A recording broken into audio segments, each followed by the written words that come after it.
Hi అండి, welcome back to our channel Sai మాట నానోట with all tips. నేను మీ దేవి. ఈ రోజు వీడియోలో ముందుగా వారాహి అమ్మవారిని మనసులో ఒకసారి ధ్యానించుకుని వీడియోలకైతే వెళ్ళిపోదాం. ఇక ఈరోజు వీడియో ఏంటి అంటే, రేపే శని త్రయోదశి.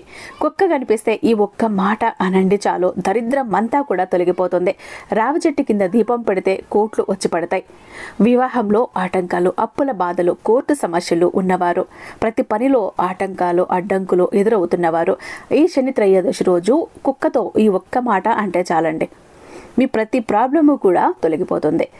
ఈ శనివారం ఇలా చేశారు అంటే తర్వాత కాక ఆ తర్వాత శనివారం అంటే 15 రోజుల్లో మీ సమస్యలన్నీ తీరిపోతాయి. ఇది వరకు మీకు ఏవైతే అడ్డంకులైతే ఉన్నాయో, ఆటంకాలైతే ఉన్నాయో అవన్నీ దూరం అయిపోతాయి. మీ జీవితం మారటం మీ కళ్ళారా మీరే చూస్తారు. ఎట్టి పరిస్థితుల్లో కూడా ఈ శని త్రయోదశిని అస్సలు వదులుకోవద్దు. ఎందుకంటే మనకు ఎప్పుడు పడితే అప్పుడు శని త్రయోదశి రాదు. కాబట్టి ఇలాంటి ప్రాబ్లమ్స్ ఎవరైతే బాధపడుతున్నారో అలాంటి వారందరూ కూడా ఈ శని త్రయోదశిని చక్కగా ఉపయోగించుకోండి. కుక్క కనిపిస్తే మర్చిపోకుండా ఈ ఒక్క మాట అనండి చాలు, దరిద్రం అంతా కూడా పోతుంది. రావి చెట్టు కింద దీపం పెడితే లక్షలు కాదు కోట్లు వచ్చి పడతాయి. అలాగే పొరపాటును కూడా ఈ శని త్రయోదశి నాడు చెయ్యకూడని పనులు కొన్ని ఉన్నాయి. ఈ పనులు గనక చేస్తే అష్ట కష్టాలు తప్పవు. జాగ్రత్త. మనం శని భగవానుడిని ప్రసన్నం చేసుకోవాలి అంటే దానికి అనువైన రోజు శని త్రయోదశిని మర్చిపోకండి. ఈ రోజుని చక్కగా ఉపయోగించుకొని మీ జీవితంలో ఏవైతే ఉన్నాయో ప్రతి ప్రాబ్లము కూడా మీరు సాల్వ్ చేసుకోండి. మరి అంతటి శక్తివంతమైన ఆ దీపం ఎక్కడ పెట్టాలి, ఎప్పుడు పెట్టాలి, కుక్కతో అనాల్సిన మాట ఏంటి, అసలు చేయకూడని పనులు ఏంటి అని తెలుసుకోవాలనిందా? అయితే మన ఛానల్ని మీరు ఫాలో అయిపోవాల్సిందే. మీరు ఇంకా మన వీడియోకి లైక్ ఇవ్వకపోతే ఒక చిన్న లైక్ ఇచ్చేసి వీడియో చూడటం మొదలు పెట్టండి. అలాగే వీడియో ఎక్కడ స్కిప్ చేయకుండా మిస్ చేయకుండా చివరి దాకా చూసే ప్రయత్నం చేయండి. ఎందుకంటే నేను ఏం చెప్తున్నానో అప్పుడే మీకు అర్థమవుతుంది. అలాగే నచ్చినట్టయితే మీ ఫ్రెండ్స్కి, ఫ్యామిలీ మెంబర్స్కి కూడా షేర్ చేయండి. ఎందుకంటే ఈ శని త్రయోదశిని ఉపయోగించుకుని వాళ్ళు కూడా వారి జీవితంలో కొన్ని ప్రాబ్లమ్స్ని దూరం చేసుకుంటారు కదా, ఆ పుణ్యం అయితే మీకు కూడా వస్తుంది కదా. ఇక మన ఛానల్ని ఫస్ట్ టైం మీరు చూస్తున్నట్లయితే ఛానల్ని సబ్స్క్రైబ్ చేసుకుని మీ సపోర్ట్ నాకు అందివ్వండి. మీరు ఎన్నో చోట్ల జ్యోతిష్యం చెప్పించుకుని విసిగి వేసారిపోయి ఉంటారండి. ఆఖరిసారు అన్నట్టు ఇక్కడ ఒక్కసారి ప్రయత్నించి చూడండి.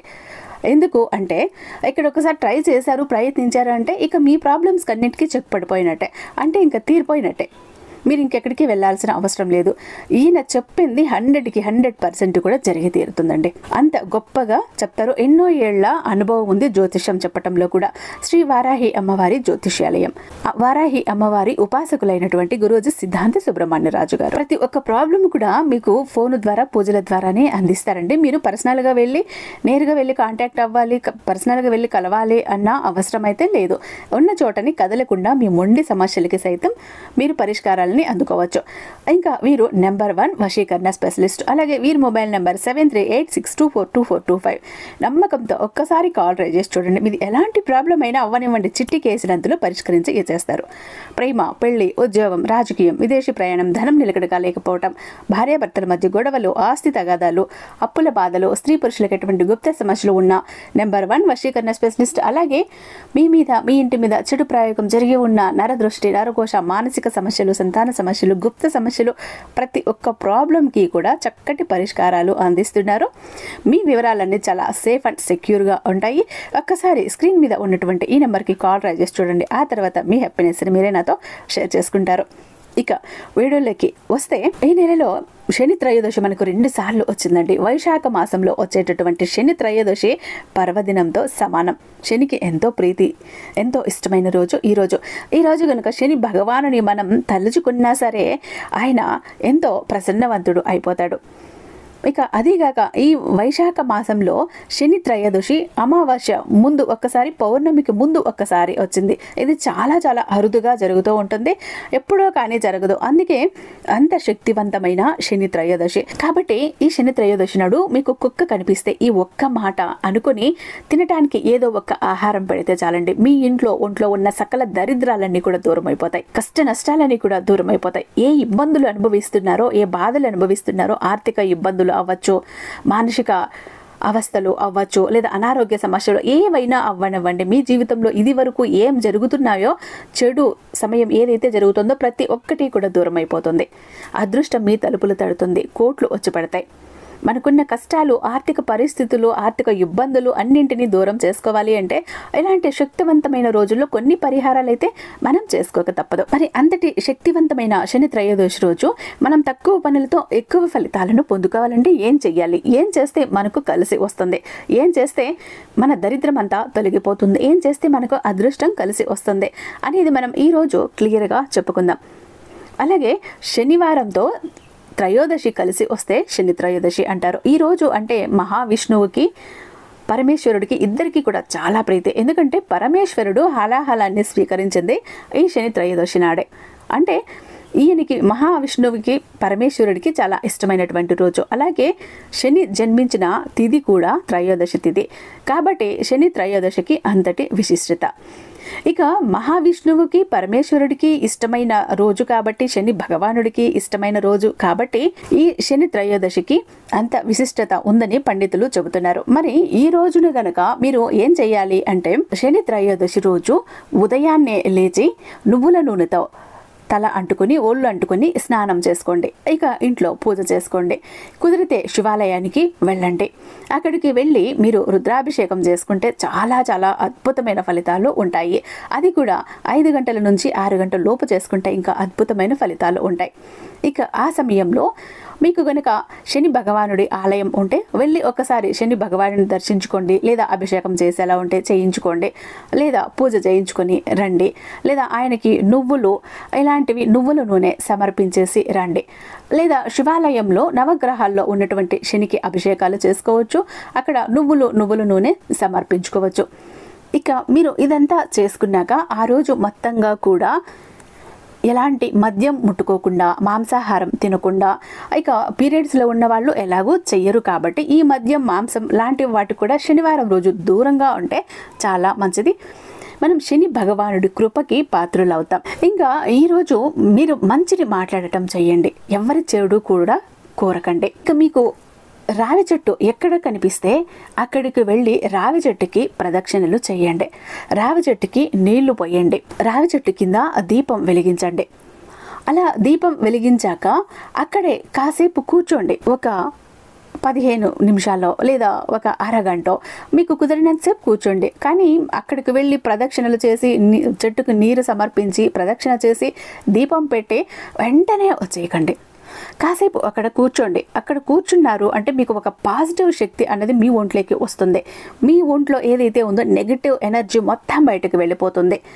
మీకు తెలియకుండా మీ మీద ఏవైనా చెడు దృష్టి, కన్ను దృష్టి ఇలా ఉంటాయి కదా, నర దృష్టి, అలాంటివన్నీ కూడా తొలగిపోతాయి. ఎవరైనా ఏడుపులు, జనాల ఏడుపులు మీ మీద ఉన్నా, ఎవరైనా ఏదైనా ప్రయోగాలు చేసి ఉన్నా కూడా మీరు ఆ రావి చెట్టు కింద కాసేపు అలా కూర్చోవటం వలన అవన్నీ కూడా తొలగిపోతాయి.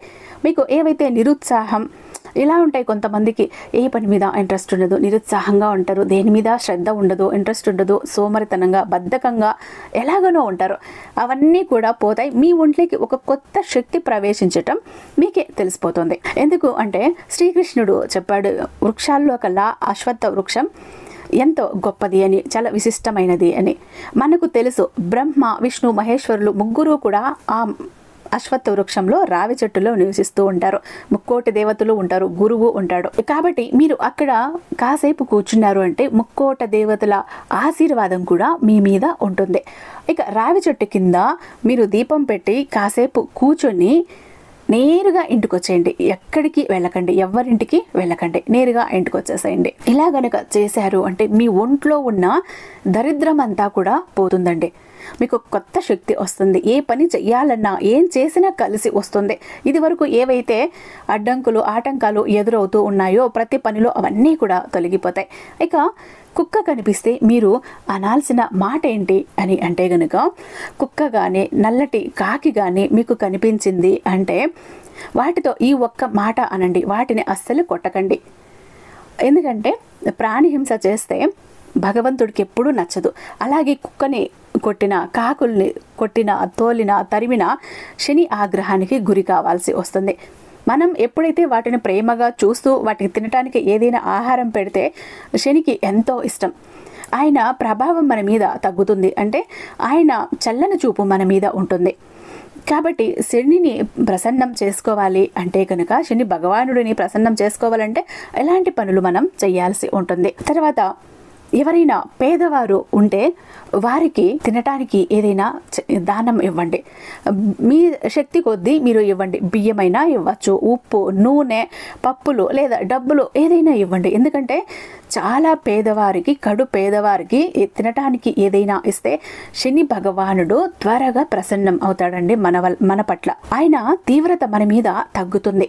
మన మీద నుంచి వెళ్ళిపోవటానికి కూడా చాలా అవకాశం ఉంటుంది. ఎక్కడ పేదవారికి సాయం చేస్తారో అక్కడ శని భగవానుడు చాలా ఇష్టపడతాడు. కాబట్టి ఆయన ప్రసన్నం చేసుకోవాలి, మనకుండే కష్టాల నుంచి తగ్గించుకోవాలి అంటే ఇలాంటి పరిస్థితులు మనం చేసుకోవచ్చు. వాళ్ళకి చెప్పులు ఇవ్వచ్చు, లేదా గొడుగులు దానం ఇవ్వచ్చు, నల్ల కమ్మళ్ళు దానం ఇవ్వచ్చు కప్పుకోవటానికి. ఇలా గనక పేదవారికి అవసరాన్ని బట్టి దానం చేస్తే శని భగవానుడు ఎంతో ప్రీతి చెందుతాడు, ప్రసన్నం అవుతాడు. ఇక కుక్కతో అనాల్సిన మాట ఏంటి అంటే గనక కుక్క మీకు కనిపిస్తే దాన్ని అస్సలు కొట్టకండి, తరమకండి. తినటానికి ఏదైనా ఒక రొట్టె ముక్క కానీ ఏదైనా పెట్టండి. కాకి కనిపించిన రొట్టె ముక్క ఇవ్వండి. ఇక ఇవి కనిపిస్తే ఏం చెప్పాలి అని అంటే ఆహారం పెట్టేసి ఓం శనీశ్వరాయ నమః, ఓం శనీశ్వరాయ నమః, ఓం శనీశ్వరాయ నమః అని అనుకోండి. మీకు ఎన్నిసార్లు కుదిరితే అన్నిసార్లు, 11 సార్లు, 21 సారి ఇలా కనుక అనుకున్నారు అంటే మీ ఇంట్లో ఉన్న దరిద్రం తొలగిపోతుంది. మీ ఇంట్లో ఉన్న దరిద్రం కూడా తొలగిపోతుంది. మీ జీవితంలో ఏవైతే ఉన్నాయో పాపకర్మలో, చెడు కర్మలో అన్నీ కూడా తొలగిపోతాయి. మనకున్న దరిద్రం ఎప్పుడు పోతుందో, దరిద్ర దేవత ఎప్పుడు తొలగిపోతుందో అదృష్టం మన ఇంటికి వస్తుంది. అప్పుడు మనం ఏది చేసినా కలిసి వస్తుంది, ఏది పట్టుకున్నా బంగారం అవుతుంది. ఇక ఫస్ట్ స్టార్టింగ్ లో చెప్పినట్టు ప్రతి పనిలో ఆటంకాలు కలుగుతూ ఉన్నాయి. అంటే పెళ్లిళ్ళు లేట్ అవుతూ ఉన్నాయి, లేదా ఒక జాబ్ ప్రయత్నంలో ఉన్నారు, ఉద్యోగ ప్రయత్నంలో ఉన్నారు, లేట్ అవుతూ ఉంది, లేదా కోర్టు కేసులు లేట్ అవుతూ ఉన్నాయి, లేదా అప్పులు ఎక్కువైపోయాయి, ఆర్థిక పరంగా చాలా ఇబ్బందులు పడుతూ ఉన్నారు. ఇలాంటివి ఏవైతే ఉన్నాయో ప్రతి ఒక్కటి కూడా దూరం అయిపోతుందండి. మీకు 15 రోజుల్లోనే ఈ మార్పు అన్నది తెలుస్తుంది. ఈ శనివారం రోజు చేశారు, ఇక శనివారం కాదు మళ్ళీ వచ్చే శనివారం అంటే 15 డేస్, 15 రోజులకి మీ జీవితంలో మార్పులు మీకు తెలుస్తుంది. అంటే ఇన్ని రోజులుగా పనులు ఎలా పెండింగ్ పడుతూ వచ్చాయో, అవి ఎలా కదలటం మొదలయ్యాయో, ఎలా పూర్తి అవ్వటం మొదలయ్యాయో మీ కళ్ళారా మీరే చూస్తారు. కనుక ఎటువంటి పరిస్థితుల్లో కూడా ఈ శని త్రయోదశి రోజును అస్సలు వదులుకోకండి. మనకు ఎప్పుడో ఒక్కసారి కానీ ఇలా శని త్రయోదశి రాదు. కాబట్టి వచ్చినప్పుడు చక్కగా ఉపయోగించుకొని మన కష్టాలన్నింటినీ మనం దూరం చేసేసుకుందాం. అలాగే మార్నింగ్ ఎవరైతే శివాలయానికి వెళ్ళలేకపోయారో, గుడికి వెళ్ళలేకపోయారో, అభిషేకాలు అవి చేయించుకోలేకపోయారో అలాంటి వారు సాయంకాలం ప్రదోష కాలంలో చేస్తే కూడా అంతే పుణ్య ఫలితం వస్తుందని గుర్తుంచుకోండి. తప్పకుండా మనం ఈ వీడియో నైట్ ఇప్పుడు పోస్ట్ చేస్తున్నాను కాబట్టి కొంతమంది లేటుగా చూడొచ్చు. అలాంటి వాళ్ళు ఈవినింగ్ సాయంకాలం ఏదైతే ప్రదోషకాలం ఉందో అప్పుడు కూడా చేసుకోవచ్చు. ఐ హోప్ ఈ వీడియో మీకు నచ్చే ఉందని భావిస్తున్నాను. రేపు మరొక అద్భుతమైన వీడియోతో మీ ముందుంటాను. అంతటిదాకా సర్వేజన.